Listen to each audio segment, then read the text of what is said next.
Hi friends, ఈరోజు మన ఈ వీడియోలో స్లాబ్ సెంటరింగ్ ఉంటుంది చూశారు కదా. ఓన్లీ సెంటరింగ్ మాత్రమే ఫ్రెండ్స్. సెంటరింగ్ సంబంధించిన కొన్ని టిప్స్ అయితే చెప్తాను. ఏదైతే మనం స్లాబ్ సెంటరింగ్ ఉంటుంది చూశారు కదా, ఇక్కడ చూస్తున్నారు కదా కర్రలతో సెంటరింగ్ అనేది కనబడుతుంది. ఈ సెంటరింగ్ సంబంధించి కొన్ని ఇంపార్టెంట్ టిప్స్ అయితే ఉన్నాయి. ఈ టిప్స్ అనేవి మీరు స్లాబ్ వేసి ముందు లేదంటే పిల్లర్ వేసి ముందు గట్రా పాటించారనుకోండి, మీకు కొంచెం బెనిఫిట్ అనేది ఉంటుంది. సో ఆ బెనిఫిట్ ఏంటి, మనం ఎలాంటి జాగ్రత్తలు తీసుకోవాలి అని చెప్పేసి ఈ వీడియోలో అయితే చెప్తాను. సో స్టార్ట్ చేద్దాం. స్టార్టింగ్ పాయింట్ వచ్చేసి ఫ్రెండ్స్, మనం ఏదైతే పిల్లర్కి లేదంటే స్లాబ్కి మనం వాడే రేకులు మంచి రేకులా లేదా అని చూసుకోవాలి ఫ్రెండ్స్. మంచి రేకులా లేదా అంటే చూడండి, ఇక్కడ రేకులు ఉంటాయి. కొన్ని రేకులు ఏ విధంగా ఉంటాయంటే అక్కడక్కడ బెండ్ అయిపోయినట్లుగా లేదంటే తుప్పు పడినట్లుగా ఈ విధంగా అయితే ఉంటాయి. సెంటరింగ్ రేకులు అనేవి మంచిగా ఉండాలి ఫ్రెండ్స్. తుప్పు పడినట్లుగా లేదంటే బెండ్లు ఉన్నట్లుగా అయితే ఎప్పుడు ఉండకూడదు. అలాగే సెంటరింగ్ రేకులతో పాటు అక్కడ మనకు చూడండి చెక్కలు కనబడుతున్నాయి చూసారు కదా కింద బాటం వాడి, ఆ బాటం చెక్కలు కూడా మంచిగా ఉండాలి ఫ్రెండ్స్. ఎక్కడెక్కడ బెండ్ అయిపోయినట్లుగా ఆ విధంగా ఉండకూడదు. కర్రలు వాడుతాం చూసారు కదా సెంటరింగ్ సపోర్ట్ కర్రలు. సో కర్రలను వచ్చేసి మనం సపోర్ట్లు అయితే అంటాము. ఈ కర్రలు కూడా కొన్ని చోట్ల ఏంటంటే మనకి బాగానే ఎండిపోయిన కర్రలు లేదంటే బాగా సన్నంగా ఉన్న కర్రలు అయితే వాడకూడదు ఫ్రెండ్స్. కనీసం ఒక 2.5 అంగుళాలు ఉన్న కర్ర అయితే వాడాలి. కొంచెం లావుగా ఉండాలి, ఎందుకంటే పైన ఉన్న బరువు అనేది కింద సపోర్ట్ చేయాలంటే కర్రలు అనేవి లావుగా ఉండాలి. సో సెంటరింగ్ కర్ర అనేవి మంచిగా ఉండేలా చూసుకోండి.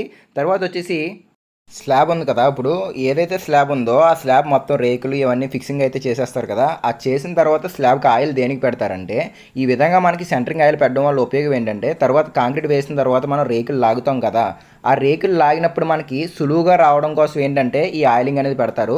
ఒకవేళ ఈ ఆయిల్ అనేది మనం పెట్టబోయామనుకోండి, దీన్ని ఏమంటారు, స్లాబ్ కాంక్రీట్కి ఆ రేకులు అనేవి అలా అతుక్కుపోయి బెండ్ అయిపోయి మనం తర్వాత వాడుకోవడానికి కూడా ఆ రేకులని పనికిరావు. సో ఆయిల్ పెట్టడం వల్ల ఉపయోగం ఏంటంటే, ఒకటి చాలా నీట్గా కనబడుతుంది, ప్లస్ ఏంటంటే చూడడానికి బాగుంటుంది, రేకులు కూడా ఎక్కువ కాలం వస్తాయి సెంటరింగ్ రేకులు అనేవి. సో ఆయిల్ అనేది ఖచ్చితంగా అయితే పెట్టాలి. తర్వాత ఇక్కడ చూడండి, మీకు కొన్ని బీమ్స్ తర్వాత స్లాబ్ కనబడుతుంది చూశారు కదా. మనం సెంటరింగ్ వేసే టైంలోనే ఏం చెక్ చేసుకోవాలంటే, పలానా సైజు అంటే బీమ్ సైజు ఉంటుంది చూశారు కదా, ఆ బీమ్ సైజ్ అనేది సరిగ్గా మొత్తం కింద నుంచి పైదాకా ఒకటే లెవెల్లో ఉందో లేదా అని చెప్పి చెక్ చేయించుకోవాలి. బీమ్లు ఎక్కడ ఒక చోట ఎత్తుగా ఒక చోట పలుదుగా ఆ విధంగా అయితే రాకూడదు, ఒకే లెవెల్లో ఉండాలి ఫ్రెండ్స్ ఎప్పుడైనా సరే.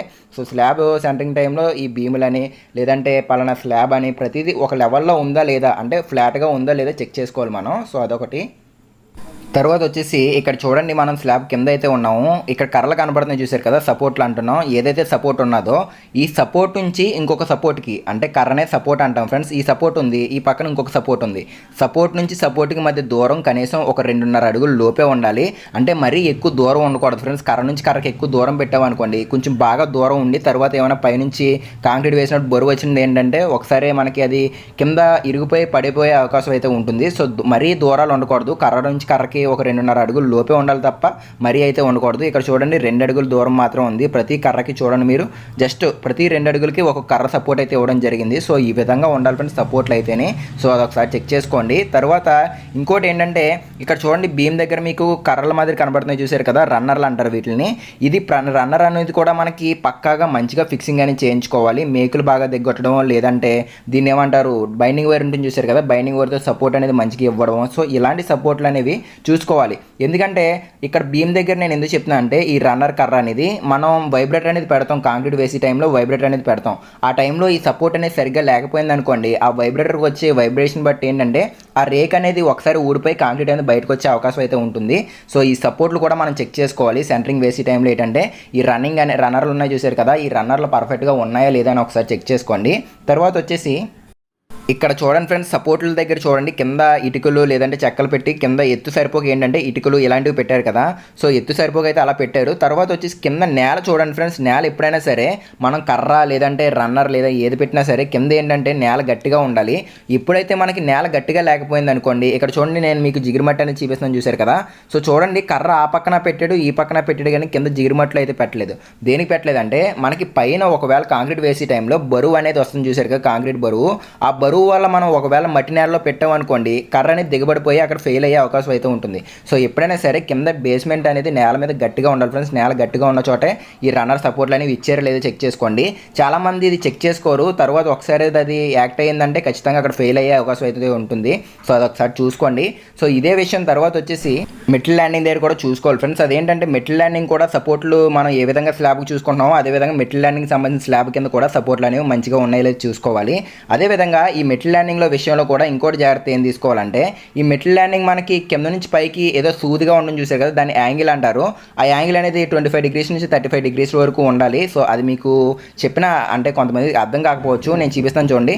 ఇక్కడ చూడండి మెట్లు ట్రయాంగిల్ మాదిరి ఉన్నాయి చూసారు కదా, ఫ్లాట్గా కింద నుంచి పైకి స్లోప్ మాదిరి. సో ఈ స్లోప్ కూడా మంచిగా ఉండాలి ఫ్రెండ్స్. ఒక చోట ఎత్తుపల్లాలు లేదంటే అటు ఇటుగా అయితే ఉండకూడదు. స్లోప్ అనేది సరిగ్గా ఉందా లేదా చెక్ చేసుకోండి. తర్వాత ఇంకొక విషయం మీకు చెప్పాల్సింది ఏంటంటే స్లాబ్ కాంక్రీట్ అనేది వేస్తాం చూశారు కదా, స్లాబ్ కాంక్రీట్ వెయ్యక ముందే మనం ఏంటంటే ఈ విధంగా వర్క్ అనేది ఉన్నప్పుడు మనకి సీలింగ్లో ఫ్యాన్ హుక్ పాయింట్లని లేదంటే లైట్ పాయింట్ సంబంధించిన పాయింట్లని ఇలాంటి పాయింట్లు అయితే వస్తూ ఉంటాయి. ఈ పాయింట్లు ఏంటంటే అప్పుడే మనకి పలానా చోట రావాలని ఒక ఐడియా ఉంటుంది చూశారు కదా, అప్పుడే మార్కింగ్ చేయించుకోవాలి ఈ విధంగా ఉన్నప్పుడే. తర్వాత మనం చేయించుకుందాం అనుకున్న కాంక్రీట్ వేసి ఈ తర్వాత వర్క్ అనేది చేయించుకుంటే చాలా ఇబ్బంది అయితే పడతారు. సో ముందుగానే మనకి ఎక్కడ ఫ్యాన్ హుక్ పాయింట్లు లైట్ పాయింట్లు వచ్చాయో అక్కడ మార్కింగ్ అనేది ఖచ్చితంగా చేయించుకోండి సెంటరింగ్ టైంలో ఉన్నప్పుడే. సో ఫ్రెండ్స్ ఈ జాగ్రత్తలు అయితే తీసుకోండి. ఈ వీడియోలో నేను మీకు చెప్పిన పాయింట్లు అయితే ఉపయోగపడతాయని నేనైతే అనుకుంటున్నాను. సో ఉపయోగపడినట్లయితే ఖచ్చితంగా ఒక లైక్ చేయండి ఫ్రెండ్స్. ఫస్ట్ టైం చూస్తే సబ్స్క్రైబ్ చేసుకుని సపోర్ట్ అయితే చేయండి. Thanks for watching guys.